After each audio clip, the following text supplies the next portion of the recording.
Hi Lawson, we've had a few problems with some of your bits and pieces unfortunately. I'll just run through what's been going on. I've got your front hubs here. Now we separated the hub assemblies and sent the carriers away to be sandblasted, or the spindles away to be sandblasted I should say, and also the hub carriers. This morning I've knocked the old bearings out and been putting the new ones in. This one's all gone okay. I did replace the lug nut studs in this because the old one, where your wheels had been, I don't know how well this will show up, you've got like a smooth area there, where the holes are oversized in your wheels, they've been cutting into the studs, and it's the same on all of them. They've all got these little marks in there, and I could just see I see a wheel flying off, so I've replaced the studs in that one.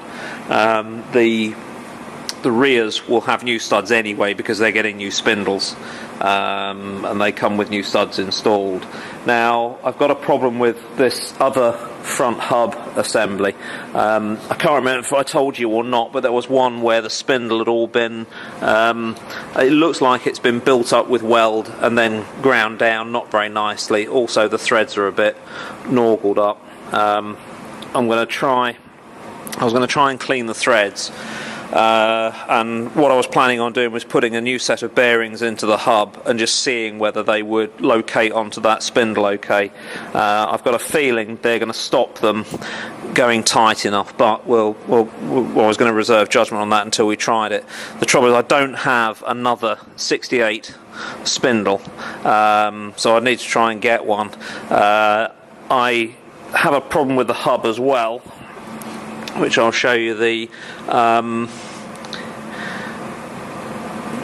I knocked the bearing race out. It's a real pig to get out, and put the new one in, and the new one, once it's in position, will rotate in the hub carrier, so I don't want to use that. I've got another second-hand hub that I thought was going to be okay, and would you believe that's exactly the same, so I need to get hold of another hub. And I'm going to try and get another spindle as well. So that's been a problem with that one. I'll see if my guys in the States have got anything there. I've also had problems with your half shafts as well.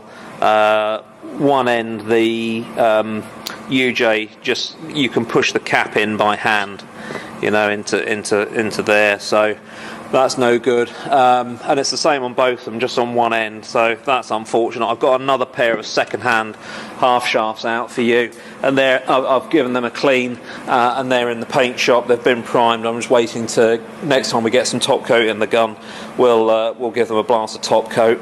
Oh, the other thing on the front hubs as well, the nuts, that nut is a bit here and there, and also this washer is a larger washer that's been ground down. You can't believe anyone would,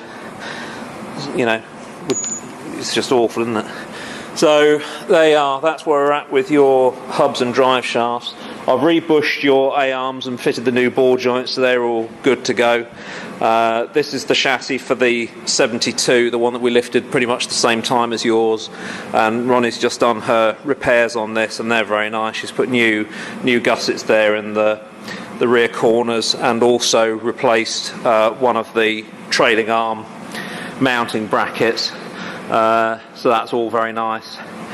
We've been straightening a few bent bits, so that's to come on yours. What else can I show you?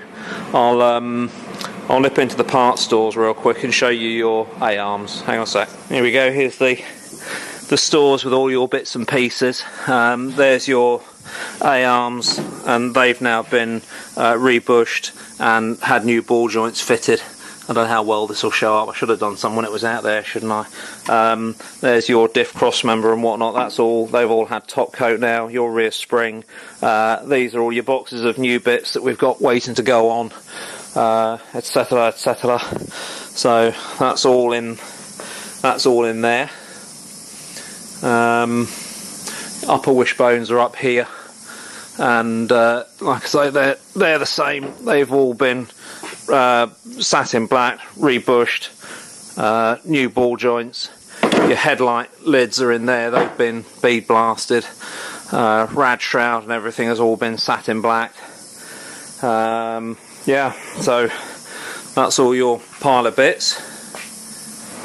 And now back out with your chassis and the donor chassis.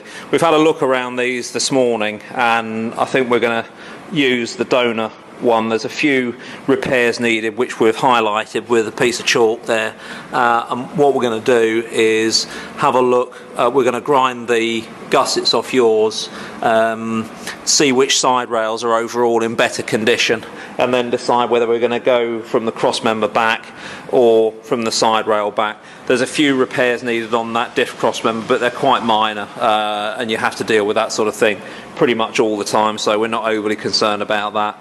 But I think this is Ronnie and I think this is perhaps the best way to go. She would prefer to use original parts rather than reproduction, which I can understand, and I think that makes a lot of sense. So that's what that's the route we're going to take. But we'll do a bit more investigative work first, just to make sure that we're on the right track. So there you are. We'll do a bit more as we progress.